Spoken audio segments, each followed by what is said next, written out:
যে ও নাকি দারুণ সাংসদ, তাহলে ওরা এত ভয় কিসের? ওরা এত ভয় কিসের? লোকে তো এমনি ভোট দেবে যদি ঠিক কাজ করে। আমি কি ভুল বলছি না ঠিক বলছি? তাহলে দাঁত হাজার চুলকনির মলমের মতন প্রস্তাবখানায় যেরকম লোকের পোস্টার সাটায়, চায় দেখে শুধু পোস্টার ফ্লেক্স কেন? এই যে আমি দেখছি যে যত সরকারি জায়গায় ও সমস্ত ফ্লেক্স নিয়েছে যেন ওর বাপের জমিদারি।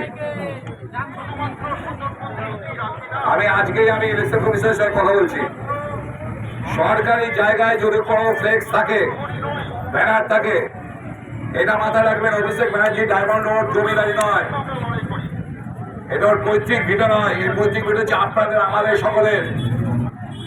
ডায়মন্ডে যারা তৃণমূল করে, যারা সিপিএম করে, যারা কংগ্রেস করে, যারা বিজেপি করে, যারা রাজনীতি করে না, তাদের। ও হচ্ছে বহিরাগত।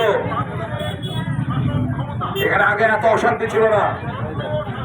আগে তৃণমূলের এমপি ছিল শ্রমিক লাইনে, কোনদিন এরকম অশান্তি হয়েছে? হয়নি। সিপিএম এর এমপি ছিল শ্রমিক লাইনে, তৃণমূলের এমপি ছিল সমীর মিত্র, কোনদিন এরকম অশান্তি হয়নি। ওই ভাই রাস্তায় জলে থেকে আমাদের এখানে ঢুকেছে গত 10 বছর ধরে। ও আমাদের এখানে ভাই ভাই শত্রুতা করে দিয়েছে।